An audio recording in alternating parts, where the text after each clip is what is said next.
မင်္ဂလာပါရှင်ဒီနေ့အတူတကွဆန်းစစ်လေ့လာမှုအစီအစဉ်လေးနဲ့နေကြိုးဆိုပါရယ် ဟုတ်ကဲ့မင်္ဂလာပါ ဒီတစ်ခုမှာတော့လေနားဆင်သူတဲ့ပေးပို့ထားတဲ့ဘာသာရေးဆိုင်ရာအရင်အမြင့်ကျမ်းတချို့ကိုအခြေခံပြီးတော့ပေါ့နော်ဖျားသခင်အချိန်ပြီးတော့အကားတော့အဲ့ဒီ၃ခုရဲ့နည်းနည်းတဲ့ဆက်နွယ်မှုကိုဆွေးနွေးကြည့်ကြမယ် ဟုတ်ပါတယ် ဒီကျမ်းတွေကတော့ကျမ်းစာပိုက်တွေကိုကိုးကားထားတယ်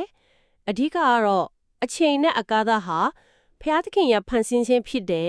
်ပြီးတော့ဖျားသခင်ကိုတော်တိုင်ကတော့အဲ့ဒီအရာတွေရဲ့အလိုမှာတည်ရှိနေတဲ့ဆိုတဲ့အယူအဆကိုတင်ပြထားတာတွေ့ရတယ်ရှင် ဟုတ်ကဲ့ဒီနေ့ကျွန်တော်တို့ဆွေးနွေးကြမှာကအဓိကအဖြစ်ဒီအရင်အမြင့်တွေကပေါ့လေ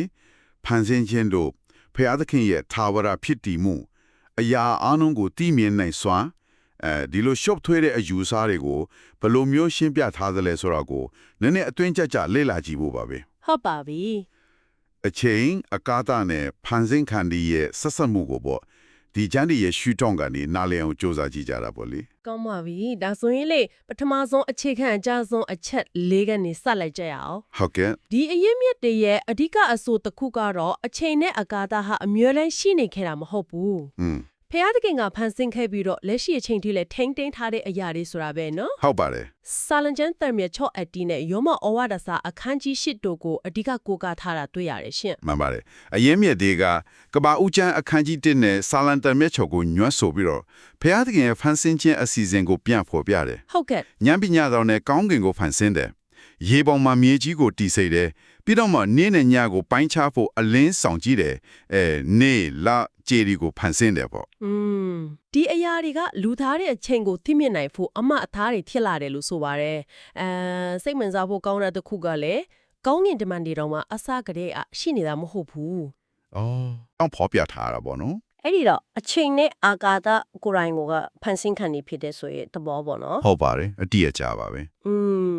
ဒါကဖျားသခင်ရဲ့တဘဝနဲ့ဖန်ဆင်းခံတည်ရဲ့တဘဝဂျာကကြီးမားတဲ့ကွာခြားချက်ကိုတော်တော်လေးမိမောင်းထုတ်ပြလိုက်တာပဲ ဟုတ်တယ်ဟုတ် ဟိုယောမခန်းကြီးရှက်မှာဆိုရင်ねဖန်ဆင်းခံအရာအလိုနီးပါတေချင်းအသက်ရှင်ချင်းကောင်းငင်တမန်တန်ခိုးမျက်မှောက်အရာနောင်အရာအမြင့်အနေဆိုပြီးအများကြီးရထုတ်ပြထားတယ်အဲ့ဒါဒီဘေးရာကမှဖျားသခင်ရဲ့မိတ္တာတော်နဲ့မခွဲနိုင်ဘူးလို့ဆိုထားတယ် ဟုတ်ကဲ့ အဲ့မှာမျက်မှောက်အရာနဲ့နောင်အရာကအချင်းကိုရည်ညွှန်းတယ်ပြီးတော့အမြင့်နဲ့အနှင့်ကအာကာသကိုရည်ညွှန်းတယ်လို့အရင်မြစ်တွေကကောက်ချက်ဆွဲပြထားတာ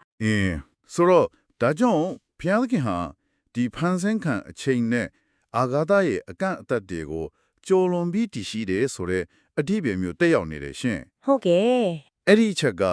ကဘုရားသခင်ရဲ့အဓိကသဘာဝတစ်ခုဖြစ်တဲ့သာဝရဖြစ်ခြင်းပေါ့ eternity ကိုပို့ပြီးနားလည်စီတာပေါ့လေ ဟုတ်ကဲ့ ဘုရားရဲ့ကြံမှာဆိုရင်ဘုရားသခင်ကကိုယ်တော်တိုင်မိန့်ထားတာရှိတယ်ငါသည်အာလောဖြစ်၏အိုမီဂါလည်းဖြစ်၏ ဟုတ် အစားလည်းဖြစ်၏အဆုံးလည်းဖြစ်၏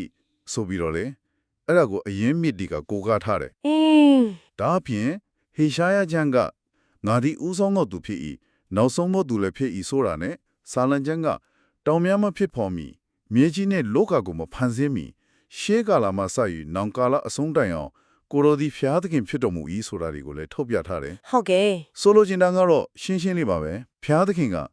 ချိန်မစခင်ခင်ကတည်းကရှိနေပြီက ဟုတ် ဖန်ဆင်းခြင်းပြီးဆုံးသွားတဲ့ကားမှာလည်းသာဝရဆက်ရှိနေမဲ့သူဖြစ်တယ်ဆိုတာပေါ့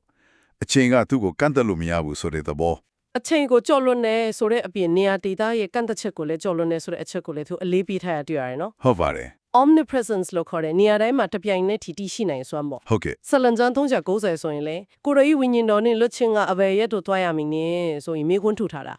ကောင်းကင်တို့တက်လျင်ကိုရောရှိတော်မူ၏မရဏနိုင်ငံ၌အိယာကိုခင်းလျင်ကိုရောရှိတော်မူ၏ဆိုတာကဖျားသခင်ရဲ့တည်ရှိမှုကနေရာအကန့်အသတ်လုံးဝမရှိဘူးအရန်ကျေပြည့်တယ်ဆိုတာကိုပြတယ်လို့ဆိုထားတယ် ဟုတ်ပါတယ်ယေရမိကျမ်းမှာလည်းဖျားသခင်ကမေးထားတယ်ကောင်းကင်နဲ့မြေကြီးကိုငါမပြည့်စုံစေသလားဆိုပြီးတော့ ဟုတ်ကဲ့ ဒီကျမ်းပိုက်ဒီကနေအရင်အမြစ်တွေကောက်ချက်ဆွဲတာကဖျားသခင်အတွက်အတိတ်ပစ္စုပန်အနာဂတ်ဆိုပြီးခွဲခြားထားတာမျိုးမရှိဘူးအရာအလုံးဟာကိုတော့တဲ့ယခုတပြိုင်နက်တည်းဖြစ်ဖြစ်နေတယ်လို့ပဲဆိုတာပါပဲ အော် ကျွန်တော်တို့ဖန်ဆင်းခံရတဲ့အတွက်ထာဝရလို့ထင်ရလောက်အောင်ရှည်လျားလွန်းတဲ့အချင်းကာလကြီးတောင်မှဖျားသခင်အတွက်တော့တခဏလေးပဲလို့ဆိုထားတာမျိုးရှိတယ် သူတို့စိတ်ဝင်စားဟောကောင်းတယ်လို့အဲ့ချက်က ဟုတ်ကဲ့အဲ့ဒီဖျားသခင်ဟာအချိန်နဲ့အာကာသကိုကြိုလွန်ပြီးနေရာတိုင်းမှာတည်ရှိတဲ့ဆိုတဲ့အချက်ကနေဆက်ဆက်ပြီးတော့နောက်ထပ်အရေးကြီးတဲ့အယူဆတစ်ခုထပ်ပေါ်လာတာပေါ့ ဟုတ်ကဲ့ဘာများလဲရှင် အဲ့ဒါကတော့ဖျားသခင်ရဲ့ အရာခတ်သိမ်းကိုတီးမြင်တော်မူခြင်း omniscience ပေါ့လေနဲ့ကြိုတင်တတ်မှတ်ခြင်း predestination ပါပဲဒီရဲမြစ်တွေရဲ့အဆိုရပါတော့ဘုရားသခင်ကအချိန်ရဲ့အပြင်ဘက်မှာရှိနေတော့အချိန်မြင့်တစ်ခုလုံးကိုအစနေအဆုံးတည်းဖြစ်ထဝီသားတွေအခုဖြစ်နေတာတွေနောက်ဖြစ်လာမယ့်အရာတွေအားလုံးကိုတပြိုင်နက်တည်းမြင်နေတယ်သိနေတယ်ဆိုတာပါပဲဟုတ်ကဲ့ဖန်ဆင်းခြင်းမစတင်ခင်ကတည်းကအနာဂတ်ဖြစ်ပျက်တည်ဖန်ဆင်းခံရဲ့ရွေးချယ်မှုတွေအထိအကုန်အစင်သိနေပြီးသားဖြစ်တယ်လို့ဟင်ရှာယ46ကငါဒီနောက်ဆုံးဖြစ်လက်တန်တော့အမှုကိုအစာအုပ်ကစယူဟောပြောဤဆိုတာ ਨੇ ဟုတ်ဆာလန်တရားနေစတဲ့ကိုကအကျွန်တော်ဖို့ရဲမတ်တော်နေရကာလာမရောက်မီထိုနေရရှိသမျှတို့ကိုစာရင်တော်နဲ့ရေးမလျက်ရှိကြ၏ဆိုတာတွေကိုကိုးကားပြီးရှင်းပြထားတယ်ဒါဆိုရင်ဖျားသခင်ရဲ့အစီအစဉ်ကထာဝရကလေးကရှိပြီးတော့လို့ဆိုလိုတဲ့သဘောလားရှင်ဒီအရက်မြစ်တွေရတော့အဲ့လိုသဘောတက်ရောက်ပါတယ်အထူးသဖြင့်လူသားတွေရဲ့လွတ်လပ်စွာရွေးချယ်ခွင့် free will လို့ထင်ရတဲ့အရာတွေသမိုင်းမှာအရေးပါတဲ့အဖြစ်ပျက်ကြီးတဲ့ဥမာလဝါကတ်တိုင်လိုမျိုးပေါ့အဲ့ဒါတွေအပါအဝင်အားလုံးဟာဖျားသခင်ရဲ့ထာဝရအကျင့်အစီထဲမှာကြိုတင်ပါဝင်ပြီးသားလို့အေဖတ်ဩဝါဒစာကဆိုလိုကြောင်းဒီကျမ်းတွေကရှင်းပြထားတာရှင်ဟုတ်တယ်အေဖတ်တစမလိန်မှာဆိုရင်ကဘာမတီမရှိမီငါတို့ကိုခရစ်တော်၌ရွေးကောက်တော်မူသည်လို့ဆိုထားပြီးတော့သုံးတစမလေးမှာကြတော့ဒါဟာထာဝရအကျင့်တော်နဲ့အညီဖြစ်တည်လို့ဖော်ပြထားတာကိုထောက်ပြရတယ်ဆိုတော့ဘုရားသခင်အစီအစဉ်ဟာကြိုတင်သတ်မှတ်ထားပြီးသား predestined ဖြစ်တယ်ဆိုတဲ့အယူဆကိုသင်ပြထားတာပေါ့နော်ဟုတ်ကဲ့ဒီအရက်အမြင့်ဒီရဲ့တင်ပြပုံအရာဆိုရင်လေဘုရားသခင်ရဲ့အသိပညာကဖြစ်ခဲ့ဖြစ်ဆဲဖြစ်လက်တန်အရာတွေတင်မကဘူးဟင်ဘယ်တော့မှဖြစ်မလာနိုင်တဲ့တည်ရှိလာမှာမဟုတ်တဲ့အရာတွေ non-existent possibilities တွေအထိပါကျေပြန့်တယ်လို့ဆိုလိုရင်းရှိနေတယ်လို့ပဲတနည်းအားဖြင့်ဖြစ်နိုင်ချေအလုံးကိုတည်တယ်ဆိုတဲ့သဘောပေါ့အဲ့ဒါကြောင့်ပဲဘုရားသခင်ကအနာဂတ်မှာဘာဖြစ်မယ်ဆိုတာကိုအတိအကျကြိုတင်ဖော်ပြနိုင်စွမ်းရှိတယ်လို့ဒီကျမ်းတွေကဆိုလိုတာဟုတ်ကဲ့ဥပမာနဲ့ဒန်ယေလကျမ်းမှာပါတဲ့အနာဂတ် empire ရဲ့အတက်အကျတွေနောက်ဆုံးကာလအဖြစ်ပြက်တွေဗျာဒိတ်ကျမ်းမှာပါတဲ့အချိန်ကာလသတ်မှတ်ထားတဲ့ prophet ပြုချက်တွေဥပမာဒန်ယေလကျမ်းတွေကနောက်ဆုံးသောတတိရင်ကာလတို့ရက်ပေါင်း1990 1335စသဖြင့်ပေါ့လေအဲ့ဒါတွေကိုဘုရားသခင်ရဲ့ကြိုတင်တည်မြင်မှုသက်တည်ဖြစ်ကိုးကားထားတာတွေ့ရတယ်ဟုတ်ကဲ့ဖန်ဆင်းခံတွေကအချင်းပေါင်တဲမှာပိတ်မိနေတော့အနာဂတ်ကိုမသိနိုင်ဘူးလေဟုတ်အနာဂတ်ကိုဖန်ဆင်းပြီးထိန်းချုပ်ထားတဲ့ဘုရားသခင်တာလင်အနာဂတ်ကိုအတိအကျသိနိုင်တယ်လို့ရှင်းပြထားတာပေါ့ဒီအချက်တွေကတော်တော်လေးနှက်နေပြီးစဉ်းစားစရာတွေများတယ်နော်ဟုတ်ကဲ့တော်တော်လေးနှက်နေပါတယ်ကဲနောက်တစ်ပိုင်းကိုဆက်ကြည့်ရအောင်ဒီအရေးအမြင့်တွေကကပ္ပဦးကျမ်းအခန်းကြီး1ကိုပြန်ကိုးကားပြီးတော့လေဖန်ဆင်းခြင်းအစီအစဉ်ထဲကအထူးသဖြင့်ရေထုမြအလယ်မှာမိုးမျက်နှာချက် firmament ဆိုတာကိုထားပြီးတော့ရေတွေကိုအပေါ်ရေနဲ့အောက်ရေခွဲခြားလိုက်တဲ့အကြောင်းကိုလည်းဖော်ပြထားသေးတယ်ဟုတ်ပါတယ်ဒီအချက်ကြတော့သူတို့ဘလို့ဆက်ပြောထားစေလဲဟမ်ဟုတ်ကဲ့ဒီအရေးမြင့်တွေရဲ့အတိတ်ပဲဖွင့်ဆိုချက်ကတော်တော်စိတ်ဝင်စားဖို့ကောင်းတယ်သူတို့ရဲ့အဆိုအရပေါ့နော်အဲ့ဒီမိုးမျက်နှာချက်လို့ခေါ်တဲ့ကောင်းကင်နေရာကစတန်နဲ့သူ့နောက်လိုက်ကောင်းကင်တမန်တွေကိုအစပိုင်းမှာချုံနှောင်ချခဲ့တဲ့နေရာလို့ဆိုပါတယ်ဟုတ်လားဟုတ်ကဲ့နောက်ပိုင်းမှာသူတို့ပုံကံမှုကြောင့်မိကြီးဘောကိုနင်ချခံရတယ်ဗျာဒိတ်စနစ်ကိုကိုးကားပြီးတော့အဲ့လိုရှင်းပြတယ်ဒါကြောင့် Efeso ဝါနစာမှာစာတန်ကိုအာကာသကောင်းကင်ကြီးတန်ခိုးကိုအစိုးရသောမိနှစ်ဖွင့်နေလို့ခေါ်တာတော့နောက်ပြီးကောင်းကင်ရက်တို့နဲ့ရှိသောနှစ်ဆိုးများ6ဖွင့်ဆက်အင်းနဲ့တိုက်လန်ရမယ်လို့ပြောတာဒီဟာဒီအဖြစ်ပြက်နဲ့ဆက်နေတယ်လို့ဒီကျမ်းကြီးကအသေးပဲဖွင့်ဆိုထားတာပေါ့ဟုတ်ကဲ့အဲ့ဒီနောက်မြေကြီးပေါ်ရောက်လာတဲ့စာတန်ကဘလို့ဆက်ပြီးနောင်ရပေးတယ်လဲဆိုတော့ပြာရိတ်ကျန်းစပ်တော့မှာဖော်ပြထားတယ်လို့ပင်လယ်နဲ့မြေကြီးကနေတားရင်းတွေကိုထားစေပြီးတော့တန်ရှင်းသူတွေကိုအချိန်အတိုင်းအတာတစ်ခုအထိ42လပေါ့ညင်ပန်းနေစတဲ့ဆိုတဲ့အချက်တွေကိုဆက်ဖော်ပြထားတာပေါ့ကောင်းကင်ဘုံကကြောက်ဗလာဆိုင်ရာပฏิပတ်ခါကမြေကြီးပေါ်ကဖြစ်ပျက်တွေနဲ့တိုက်ရိုက်ဆက်နေတဲ့ဆိုတဲ့အမည်မျိုးပါနော်ဟုတ်ပါတယ်အဲ့ဒီလိုဆိုလိုလာပါဒါနဲ့ဆက်ပြီးတော့လေလူသားတွေကိုဖန်ဆင်းရတဲ့ရွေချက်ကိုလည်းဒီကျမ်းတွေကရှင်းပြထားတာစိတ်ဝင်စားဖို့ကောင်းတယ်ရှင်ဟုတ်ကဲ့ဟုတ်ပါဦးကျန်အခင်းကြီးညအာရဆိုရင်ဖျားတခင်ကဖန်ဆင်းခြင်းအလုံးစုံကြီးတဲ့အခါ9ရက်မြောက်နေ့မှာအနားယူပြီးအဲ့ဒီနေ့ကိုကောင်းကြီးပေးတန်ရှင်းစေခဲ့တယ်နော်ဟုတ်ပါတယ်ဒါပေမဲ့လူသားတွေကြာဆုံးသွားတဲ့အခါကျတော့အဲ့ဒီမူလဥပုနိရဲ့ငြင်းသက်ခြင်း Sabbath rest ကပျက်စီးသွားတယ်လို့သူတို့ကဆိုတယ်အဲ့ဒီတော့ဖျားတခင်ရဲ့ရွေချက်ကအဲ့ဒီပျက်စီးသွားတဲ့ဥပုနိရဲ့ငြင်းသက်ခြင်းကိုလူသားတွေအတွက်ပြန်လည်တည်ဆောက်ပေးဖို့ဖြစ်လာတယ်ပေါ့စိမနဲ့ငြင်းသက်ခြင်းနဲ့ထာဝရအသက်ကိုဖျားတခင်ထဲမှာသာပြန်ရှာတွေ့နိုင်တယ်လို့ဒီရမြတ်တိကဆိုလိုရင်းရှိနေတယ်ဟုတ်ကဲ့မ မတဲစနစ်မှာယေရှုကလူသားတွေဥပုနေ့ကိုအစိုးရကြီးလို့ပြောတ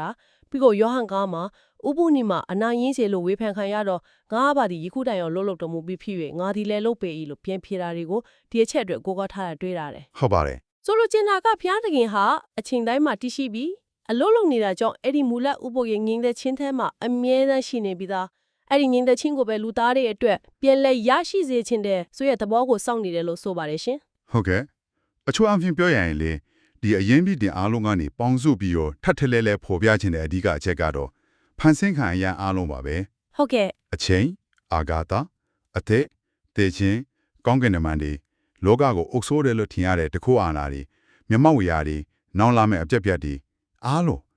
လုံးဟာဖျားသခင်အထက်မှာတည်ရှိနေပြီးတော့ဖျားသခင်ရဲ့တခုတော်အားဖြင့်သာထင်းထင်းခံရပြီးတည်တတ်နေတယ်ဆိုတာပါပဲ အိုး ကောလောသဲဒေသချုပ်စခုံးရင်မှာဆိုရင်ဒီအချက်ကိုရှင်းရှင်းလင်းလင်းဖော်ပြထားတယ်လို့ဆိုပါတယ်ကောင်းကင်ဘုံတိုင်းရှိရောရာမြေကြီးပေါ်တိုင်းရှိရောနေရာမြင်နိုင်ရောရာမမြင်နိုင်ရောရာအကုန်လုံးပေါ့လေခတ်သိမ်းသောအရာတို့ထိုသားတော်အားဖြင့်ဖန်ဆင်းတော်မူ၏ ဟုတ်ကဲ့ ထိုသားတော်ကြောင့်၎င်းထိုသားတော်အဖို့အလုံးငါ၎င်းခတ်သိမ်းသောအရာတို့သည်အစင်းတော်အဖြစ်တည်လဲရှုကြ၏ဆိုပြီးတော့ပေါ့ ဟုတ်ပါပြီ ဟေဘရဲသတ်အတုံးမှာလည်းထိုသားတော်သည်မိမိတန်ခိုးစကားတော်အဖြစ်ခတ်သိမ်းသောအရာတို့ကိုမစစ်လျက်ရှုတယ်လို့ဖော်ပြထားတယ်ပြီးတော့တမန်တော်28မှာလည်းပေါလုပြောခဲ့သလိုငါတို့ဒီဖျားသခင်အဖြစ်အသက်ရှင်လျက်လှုပ်ရှားလျက်ဖြစ်ပွားလျက်ရှုကြ၏ဆိုတာကိုလည်းကိုးကားထားပါတယ် အဲ့ဒါကြောင့်မလို့ဘုရားသခင်ရဲ့အရာခတ်တင်ကိုတက်ဆွမ်းနိုင်ရင် omnipotence ပေါ့နဲ့အကျွင့်မဲ့အချို့အခြားအာနာပိုင်ဆိုင်ခြင်းဆိုတာကိုဒီအရင်နှစ်ဒီကအရန်အလေးပေးထားတွေ့ရတယ်နော် ဟုတ်ကဲ့အရန်လေးပေးထားပါတယ် ဒိုင်လာချန်435မှာနောင်တရသွားတဲ့နေဘူးခတ်နေစာမင်းကြီးရဲ့စကားကိုကိုးကားထားတာမြေကြီးသားအကောင်းတို့ကိုအဘဲလူများမဟုတ်တကဲ့သို့မှတ်တော်မူ၏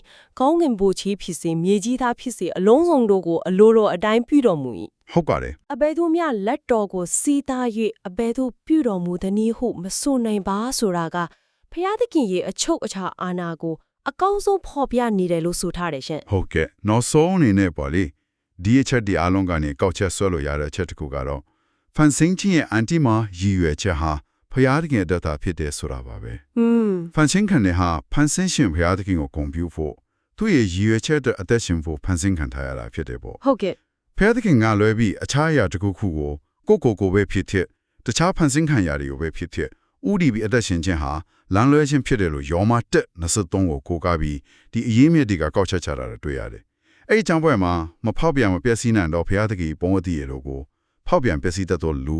ငါတာပုံမွားအစရှိသောရုပ်တုစင်တူနဲ့လဲလေကြရင်လို့ဆိုထားတာကိုထောက်ပြထားတာပေါ့လေ ဟုတ်ကဲ့ဒီနေ့ဆွေးနွေးရေးကြကြတော်တွေကိုအနှစ်ချုပ်လေးပြန်ကြည့်ရရင်နော်အဓိကချက်တွေကတော့ဒီအရင်မြစ်တွေရဲ့အဆိုရပေါ့နော်အချိန်နဲ့အာဂါတဟာဖျားသခင်ဖန်ဆင်းထားတဲ့အရာတွေဖြစ်တယ် ဟုတ်ပါတယ် ဖျားသခင်ကိုရိုဒိုင်ကတော့ထာဝရတည်ရှိပြီးအဲ့ဒီအချိန်နဲ့အာဂါတကိုကြော်လွန်တည်ရှိတယ် ဟုတ်ကဲ့ ကိုရိုဟာအရာခတ်တင်းကိုသိမြင်တယ်နေရာတိုင်းအချိန်တိုင်းမှာတပြိုင်တည်းထိရှိနေတယ် ဖန်ဆင်းခြင်းနဲ့သက်ဆိုင်တဲ့ဘုရားသခင်ရဲ့အစီအစဉ်ဟာထာဝရကလေးကကျူတင်သတ်မှတ်ထားပြီးသားဖြစ်ပေမဲ့အဲ့ဒီအထဲမှာဖန်ဆင်းခါနေရဲ့အချိန်ပေါင်းအတွင်းကဖြစ်တည်မှုနဲ့ရွေးချယ်မှုတွေကိုလည်းဘုရားသခင်ရဲ့အချုပ်အခြာအာဏာနဲ့အတူထည့်သွင်းစဉ်းစားထားတယ်ဆိုတော့တော်တော်လေးရှုပ်ထွေးနေတဲ့အယူဆတွေပဲဖြစ်ပါတယ်နော် ဟုတ်ကဲ့တကယ်ပဲနဲ့နေတဲ့အကြောင်းအရာတွေပါဒီအကြောင်းအရာတွေနဲ့ပတ်သက်ပြီးတော့နားဆင်သူတွေဆက်လက်တွေးတော့ရှင်းကျင်နိုင်ဖို့မေဟုန်ဒီတစ်ခုလောက်ထားဟေ့ခြင်းပါတယ် ဟုတ်ကဲ့ကောင်းပါတယ်ရှင် အဲ့ဘုရားသခင်ဟာအချိန်အလုံးကိုတပြိုင်နက်တည်းမြင်နေတယ်တိနေတယ်ထိန်းချုပ်ထားတယ်ကိုရောအတွက်အတိတ်ပစ္စုပန်အနာဂတ်ဆိုတာတခုတည်းထက်တယ်ဆိုတဲ့ဒီ EU စာကိုလက်ခံလိုက်မယ်ဆိုပါစို့ ဟုတ်ကဲ့ အဲ့ဒါဆိုရင်အချိန်ရဲ့အစီအစဉ်တကျစီစဉ်မှုတွေမှာပဲတည်ရှိနေပြီးတစ်စက္ကန့်ချင်းစီကိုဖြတ်တန်းနေရတယ်ကျွန်တော်တို့လိုဖန်ဆင်းခံတယောက်ရဲ့ရှူတောင်ကကြည့်ရခါမှာပေါ့လေကျွန်တော်တို့နေ့စဉ်ဘဝမှာကြုံတွေ့နေရတဲ့အကြောင်းတရားနဲ့အကျိုးဆက်ဆိုတဲ့သဘောတရားဒါမှမဟုတ်တိုးကြီးစီရဲ့ဘဝခရီးလမ်းမှာကြုံတွေ့ရတဲ့အချိန်ကာလအခိတ်အတန့်တစ်ခုချင်းစီရဲ့ရေးပါမှုတန်ဖိုးထားမှုတွေဟာဘယ်လိုမျိုးအတိတ်ပဲပြောင်းသွားနိုင်မလဲ စဉ်းစားစရာပဲနော် ဒါမှမဟုတ်ပို့ပြီးတော့နှက်ချိုင်းတဲ့အတိတ်ပဲရှိလာနိုင်မလားဘူးဒါကတော့ဒီအရင်မြစ်တင်မှာတိုက်ရိုက်အဖြေမပေးထားပေမဲ့ကျွန်တော်တို့ဆက်ပြီးစူးစမ်းလေ့လာစဉ်းစားကြည့်ဖို့ကောင်းတယ်မိကွန်းတစ်ခုလို့ထင်ပါတယ် ဟုတ်ကဲ့ပါတကယ်ပဲစဉ်းစားစရာမေးခွန်းကောင်းတစ်ခုပါပဲဒီနေ့ဒီလိုနည်းနည်းတဲ့အကြောင်းအရာတွေကိုအတူတကွစိတ်ဝင်စားစွာဆွေးနွေးခဲ့ကြတဲ့အတွက်ကျေးဇူးတင်ပါတယ်ရှင် ဟုတ်ကဲ့ကျေးဇူးတင်ပါတယ် နောက်ထပ်စိတ်ဝင်စားဖွယ်အရင်မြစ်တွေနဲ့ပြန်လဲဆုံတွေ့ကြပါအောင်မယ်